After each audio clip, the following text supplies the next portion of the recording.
Farreestee isiistee ani jireenya isaanii keessa laayif isaanii keessa eegan nurraa beena anjaan booda ani farreen jireenya keessa hin seenin anji dhimma faatti zakkaafin si barbaade piliis rabbi jai wala garuu qabannaan anjetti nan dhagoo bar nan jireenya keessa hin je kun bar jireenyaa mimma jaalati salama wala ni deemna Suzaan hin deemu Nuura akkana godhe dhugaa rabbi hin deeman Nuura akkana godhe hin deemu sin jedha farreen hin dhufin anjee ana nagartu bakka ana acha waliin wariu naafetis haawanda qolisa Kanumarraa tana qofa hin dhagu sin jeba arraboota sin dararu Nuura arraboota sin dararu dararaa mi galsuun takkitti har'a tana ifna bakka aggisee dhimma keessanii qofa na barbaadanii ana ittee bakka anumaaf jettee hin dhagu sin jira laal waan anje dhageessee jirtan fakkaata si dhageete waa'ee xiyyaa keessa hin galii anje dhimma kun dhimma islaamaaniiti mi maaltu na galchee sidduu laal akka wallooltanitti gargaarama kana keessa waan hin jirreef jecha si amana anummata kana eegaan dhiisee bubbuleetiin jira farreen haanatti araaramoo barbaadde nama hojii deemuu dhiisi kophaa keetiin khalaas intaltiin utumuudhaaf hayi akkuma isii goggodhan siin jee intaltii baa sabirratti qubaana kan nuti deemti naaf qoy hannaa duraanii sani moo hanniin tun biraata bira hayi ani biraatti dhufe wayiiti quba qabda maaliif na barbaadde jechuunis waan ta'u amma gabaabduutti anaaf Suzaan adda baanu jaani Suzaan adda been qaba qamal adda boon dunda maal jechuu keessa Nuura kanaafin siyaami jechuun maamni amte duba maamni amte duba akkaniifin hojjetti murteessuun siyaami ani dhimma keessa hin galu yeroo meeqaan siima dhimma keessa hin galu gaa waan akkanaanis yaa Nuura maaliif hindisa kanaaf siyaamne jechuun dirqama hin qaban isin duwwal dirqama hin qabdu garuu akka walitti nu ararsituu siyaami farreen laal jireenya keessa naaf eeginaan jee harka fudhadhee beef farreen natti hin dawwalle ani itti dawwaltu hin jiru wal quban qabnu baatii takkaa boo'eef deemna baatii lamaaf deemna warra guyyaa 50 jechuun already baatii lama jechuudha namni baatii lama sagalee waliin dawwalee wal quban qabin saayibuma maaltu nutti jira bakka adda baagaa yoo adda baatanis maal rakkoo jireenya keessa nuubee eeginaan jeen booda hannaaf isaas Suzaanii fi Faraanis jireenya isaanii iddoo harka fudhadhee viidiyoo dalaguutti hin jiru yuutubaas waan takka irraa quban qabu dalagaa dhuunfaa yaaf jireenya kiyyaaf biizii jira. Haati baraka namni gisee badee bar ni yaadanii beektamu. Ni yaadde na dawwalte. Yaadee hakkamtee si yaadne. Siitee immoo. Waan laatame. amma tana anumaaf jecha seene dubbita eega isaan irraa galte maali maqaa kana irraa haquu barbaadde saayib Ani Faraaniif amma uummanni sooshaal miidiyaa hundi maammee fi Suzaan wal jaalataa yaani kana girgirri uumu jira garuu akka kun irraan bareedu maqaa kiyyaami ani bar obboleessa keenya dhagaye ani waan hin jiruun dhabee bar ammas kanatti ilaal Faraan natti hin dhufin mana kanatti hin dhufin michiyoo tanaas dubbisin dhimma kiyyaaf dhimma isu gidduu beeknaan jee bee an viidiyoo dalaguu dhiise isaanis wal quban qabnu naafis hin dawwaluuf Suzaanin dawwaltee hin gaafadhume baatii takkaaf yoo hime bar baatii lamaaf deeme guyyaa 50 torbachuun baatii takkaaf guyyaa 20 hoyi baatii lama nama jeeti baatii lamaan gaa dawwaltee fi ishee gaafadhu isiis wal quban qabnu isaas wal quban qabnu arra maal jeetiin isinii wallalee isinii walitti araarsa jee isaan gidduu dhaqa.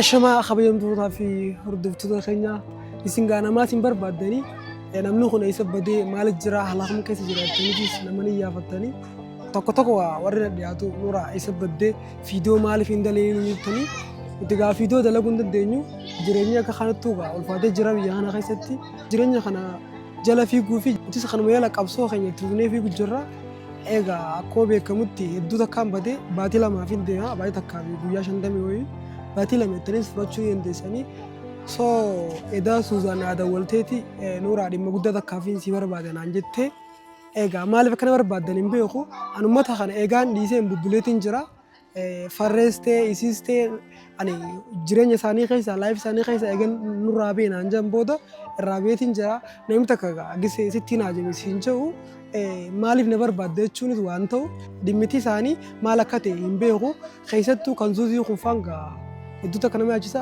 viidiyoo isaaniis quban qabu haala isaatti jiran waan takka waan irraa beeku hin jiru soo isin dawwalteeti Nuuraa arra dhimma faatti zakkaafin si barbaade piliis rabbi jai wala garuu qabannaan an jetti haa gaamee haanuma ta'u jeetiin wal arguudhaaf dhaabbachaa jira ani dhimma isaanii keessa jireenya isaanii keessa akka nan deebisne ammaas abdiin qaba niin dhufan jechaa jirti amma anis dhaabbadheetiin beellama qabee fi bakka itti eegu jechuudha akkasii dhaabbachaa jira hordoftoota keenyaa isin warri nu jibbitanis akka nu jaalataniin jaa nu jaalachuu baatanis wanni nurraa hir'isan hin jiru yeroon akkana jiru gaa isin taphachiisuu fi soo yuutuuba kanaa saabskiraayib nu godha waggaatti illee viidiyoo takka isinii maxxansinu. akkuma isin ni jireettan jeetiin dhufe akkasii egaa haalli ni sammaatee jira namni waan fadhe siin jaabala maaltu adda baasa kana addummaate warra achi ol deemu jiran Suzaan faana fakkaatti eenyu wajjin akka dhufu jirtu siin beeku warra ol deemu jiru kun isaan fakkaata asbaanu faana tura. Wallahi rabbi nagamaa godhu malee ani laayifii namaa kana keessa gaggaluun barbaadu hordoftoota kiyya namni waan hin taane jirati ta'eeti ati tokkan si godhe siin jaabara miidiyaa kana keessatti. Suzaan. Illee qabdaa. Akkam. Yaa keeti. Yaada. Eessa baddee osoo? Hin jira ammaa. Jibbitee barmaali? Jibbitee. Laayifii keessa seenii jireenya keessa seenii. Wal baradhuu ni beektaa isa? Nuraa jaan. Iddoo qarraa argu kiyya. Nurraa nagee qabda qabattee haa. Alhamdulillah Suzaan nagaan qaba. Jibbitee. Egaa isinumaan nama jibbanii bar.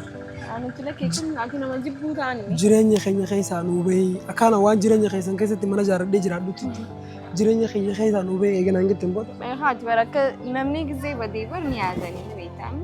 Haa ni addee naada waltee. Yaadee hakkamtee si yaadne. Siitee immoo. Waan naataami. Akkasii godhisan na godhuu deema farre. Akkam na godhan.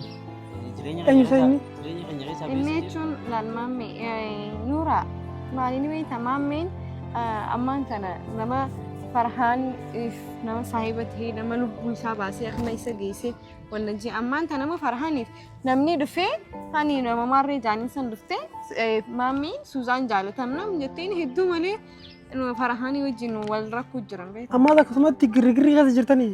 Akkasii bakka girgirrii biraa keessa amma halee moolee ingidda manana dhufee farre. Akkam ta'u. Haali maaltiin beeka waan kana haasawaa waan sana haasawaa ingidda kararratti xiyyaa sanii hojii wal dhabee. Hanaani mamaarree jaanii san hani. Hani sanii hojii wal dhabee. Hanniin tunuutami.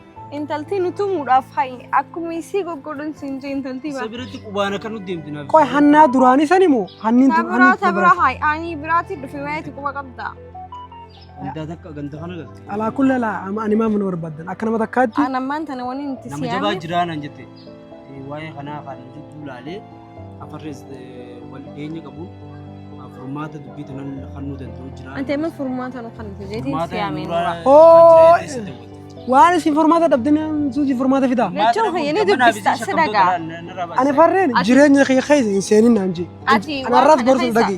waan kana keessa waan hin jirreef jecha siyaamana. Xiqqoo wal dhabnee turre yeroo dura naaf isa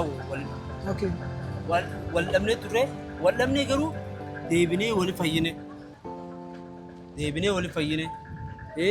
Akka fakkaatutti akka beekamu wali fayyine waliin obboleemummaa eegalle jechuudha. Okay, si faraa jechuudha. Naafi faree walumaan Suzaan jee obboleeyyii wal godhannaa inni wal taane wajji jiraachuu jiraame. Sanboota farree dirame. Dirama isaa quban qabdu. Maal dire? Waan takka raawwaman qabu. Namaa hojii wal dhabee ture qaama dire. Jireenya kee keessaa nuu bahee eeganaan jambooda hannaaf isaas Suzaanii fi Faraanis jireenya isaanii iddoo harka fudhadhee viidiyoo dalaguutti hin jiru. Yuutuubaas waan takka irraa quban qabu. Dalagaa dhuunfaa jireenya kiyyaaf biizii jira. Ani yeroo isin haa waltee akkanaan jettu garuu muciyyoo tana gaaniin beekaa nama wal beekuun takka gisee sitti naa jemee dhimma fardii misi barbaadetti fardiin san maal jechuun dhufe malee. An silaa jaalala isaanii kan akkana ta'e ni hunduuf ture wallahi. Jireenya kana keessatti tololtummaa namaa ooluu hin barbaachisu. Waan ayyaamsi taala. Inni dirame diramaa isaa san bakkaan jiru raakeetiin halkan yeroo sa'aan taane halkan fiigaa dhufee achirraa kaasee dhiiga isaatii hojii oka kaadhee mana hospitaala geessu. Geessee ilaa arraan tanaa anaatu olii gachee dhiiga isaa san baasuudhaaf olii gad deemu jiru. Deebi'ee san booda kana godhe Suuzaanii sababa Suuzaaniif hin dirame Suuzaanii nama nabbitee Suuzaaniin maariin godhe minaamin jee haasoo jira. Suuzaan ture akkanaa miti mucoon tun keessa hin jirtu yoo warri isaanii waan kana sirratti gaggeessullee taate mucoon tun sin jaaladheettee si jala dhaabbayuu jirti farree si jala dhaabbayuu jirti waan isin sin jettu hayyameef mucoo tana dubbii tanaaf jecha jaalallasii hin jijjiirini wajji jiraadhu jechuu qiyyaatu mucootii wanni maammeen akkana si godhuuf Suuzaan ni jaalataadha. Hani san deeggarta dhufte. Balaaw. Suuzaan wanta kun dhugaa. Akkatti waliin baxaabaxan. Suuzaan ni jaalataadha. Nama obbolummaadhaaf obboleeyyee waliin jette namni deebi'ee jawaa jaalani gaafa tasaa. Isin jaalala kana nama if guddoo dhiisanoo if giddu galchu. Inni Farhaanii mala akkanaa qaban nama dhagahii waan hunda gisee dhagwanii nama nu gara Farhaan. Jechuun namni saabatee siddaatee waan taasisu. Farhaanumaatu waan akkanaa godha malee dhagaa bu'aa haasoo jettee jaanii isumaa guura malee. Barbaada isaa dheengata dheenee baay'ee qabannee gandee inni jiru tokko dheenee. Izee dheenu. Amma farreen gabaabdumatti akkamiin taja? isin addabuun fadha osoo isin addabuun fadhayee achi bicha dhaabee bar nagaya dubbini Okay. maammeetu isii fadha Bakka adda baaga yoo adda baatanis maarra qaba. maammeetu isii fadha Jechuun dirqaman ta'uu dha Garuu maqaa dhiibbaa kanaan dhiibbaan kun hin feesu. maqaa kanaan firaa jibbe ilaali sa'ee waan takka dhageeffadhu maqaa kanaan firaa jibbe maqaa kana anu bulummaatiin walitti wajjiyaanee deebi'ee jaalatti maqaan kun naafuu Amma gabaabduutti anaaf Suzaan adda baanu jaa'ini. adda baana Suzaan adda been qaba akka maali? Adda bahuun danda'u maal jechuu keessa nuura kanaafin siyaami. Jechuun maamni amte tuba. Maamni amte tuba. Akkaniifin hojjetutti murteessuun siyaami'eemi. Ani dhimma keessan keessa hin galu yeroo meeqaan siima dhimma keessan keessa hin galu gaa. Waan akkanaanis yaa nuura. Maaliif hin dhiisa? Kanaaf siyyaamne. Jechuun dirqaman qaban isitti wal Dirqaman qabdu garuu akka walitti nu ararsituun siyaami. Farreen laal jireenya keessa naaf eegi naan jee harka fura deebi'eef. Farreen natti hin dawwalle ani itti dawwaltu hin jiru wal quban qabnu baay'ee takkaaf ofiif deemna. Baatii lamaaf deemna bara guyyaa shantamii jechuun already baatii lama jechuudha. Namni baatii lama sagalee waliin dawwalee wal quban qabin saayibummaa waltu nutti jira. amma tana anumaaf jecha seene dubbitan eega isaan irraa galte maali maqaa kana irraa haquu barbaadde sa'ee Ani faraaniif amma uummanni sooshaal miidiyaa hundi maammee fi Suzaan wal jaalataa yaani kana girgirri uumu jira garuu akka kun irraan bareedu maqaa kiyyaami ani bar obboleessa keenya dhagee ani waan hin jiruun dhabee bara ammas kanatti ilaal faraan natti hin dhufin mana kanatti hin dhufin michoota naas dubbisin dhimma kiyyaaf dhimma isu gidduu bee naan jee bee an viidiyoo dalaguu dhiise isaaniis wal quban qabnu naafis hin dawwalu hin dawwaluuf Suzaanin dawwaltee hin gaafa dhume baatii takkaaf yoo hime bar baatii lamaaf deeme guyyaa shantaaf torba jechuun baatii takkaaf guyyaa 20 hoyi baatii lama nama jeeti baatii lamaan gaa dawwaltee fi gaafa dhume isiis wal quban qabnu isaas wal quban qabnu arra maal jeetiin isinii wallalee isinii walitti araarsa jee isaan gidduu dhaqa. akkana nama kana jira biroo wala garraa bakka dubbitan akkanatti firraa maqaa kana firraa jibbitiin jira minam jeetti yaasonnaan nama kana jira mee yoo ka danda'amu taate nuuraa hojii dhayinneetiin furmaata itti laannaa naan jette. Suzaan andifamelee naa godhi. Awadis gaarra. Dhimma keessanii kana keessa nuufa. Mee fudhadhu naaf anmaaf jecha dubbitan. Farreen nama dhagu ni beektaa Waliin naannoo horii warraas bakka. Ati ilaal yoo farreen akkana araaramu barbaadde. Anumaarraa ni jiddu seenis hin deemaa. Nuuraa na dhaggeeffadhu waliin naannoo horii warraas akkanuma dhaynee waliin. Laal farreen haanatti araaramu barbaadde nama hojii deemuu dhiisi kophaa keetiif khalaas.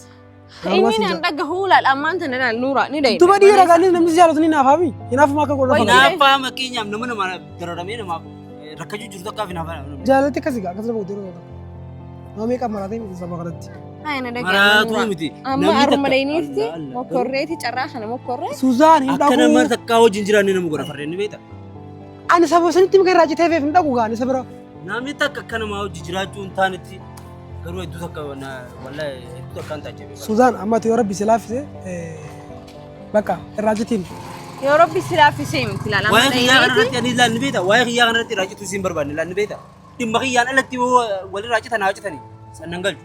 Dubana amee akka waa'ee takkittii tana akka gootii beektara waliin irraa deebisi. Nan dhagoo bar nan jireenya keessa hin jee kun bar jireenyaa mimma jaalatti salamaa walaarsi salamaa walaarsi ni deemna. Suzaan hin deemu. Nuura akkana godhe. Dhugaa rabbi hin deeman. Nuura akkana godhe. Hin deemus hin jeeman. Awwaan ana gartuu. Farreen hin dhufin naan jeeman. Ana nagartuu bakka ana acha waliin aan wariyu naafetis. Awwaan dhaqoo lisa. Kanumaarraa tana qofa. Hin dhaguus hin jeeba. Arraboota sin dararu Nuura. Arraboota sin dararu. Dararaa mi kan Suzaan. Takkitti har'a tana ifnaa. Bakka gisee dhimma keessanii qofa nama barbaaddanii. Ana ittee bakka anumaaf jettee. Hin dhaguus hin jejjera. Waan naan jee dhageessee jirtu na fakkaata. Si dhageessee. Waa'ee xiyyaa keessa hin galii naan jee. Dhimma kun dhimma isa lamaaniiti mi maaltu na galchee reeni sidduu. Laal akka wal lolta nutti walitti haarama. Ana kan walii saarsu hin Amma takkitti tana bakka jalan deemin bakka inni jiru hunda nuu jala mul'ata dhiyeenya kana. Nuu jala mul'ata. Kana hunda waan biraa godheetiin waan biraa godheeti bakka filimaa jirri. Gisee dhufanii si qaratan. Waan biraati achi qotaniitiin bakka bashannanaa albirraabaa maarree maal dhaqanii wajjifataa jiranii. Isin nama ifitti naqinaa nama wajjin hin deemnaa jaalala keessan akka wal jaalatan nama ittiin ibsinaa nama firaadhisaa kophaa keessan laayifii keessa jiraadhaaree. Ayyaa bakka arra tanumaarraa tana naatti. Haimi maal jetti wal isin aarsa. Bakka adii dubbistaan fara. Akkam jee. Jechuun waan haala jiru hunda Suzaan naayintee jirti. Waan jiru hunda yoonni fi maammee fi Suzaan akka waliin jaalanii dhageetiin jiraa jeetiin. Ani hijibuun barbaadu na dhageessaa. Hijibuus hin barbaadu isin gidduu hin barbaadu. Garuu akkanumatti na hojii deemi nu waliin dhaqee ottanii hin dhaqa. Hottu ana waliin dhaqa. Malee anfarra hojii wanta kanaa sa'u.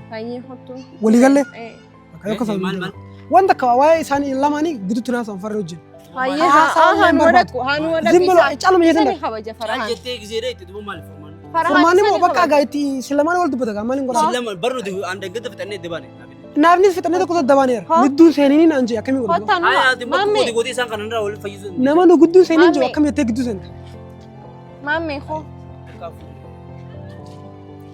Dhageessanii ani isa wajjin mana ni dhaqa. Hayyee koo nu Wajjin deema. waliin kan qabu. Bakka gaammalee waan Mee godhu haaluma qabu. dhayinume. Akkanuma dheenaa nagee bala. Bakka mi waanuma inni nuun jehu Awwa laillaa. asii fixannee waan asii. Dhiisi rakkoon qabu achuma dhayinee dubbanna. Achuma. Ani dubbadhu siin jiraatu. Ati hin dubbatin haa kun nuun Ni deema. deemaa akka sana. Awwa.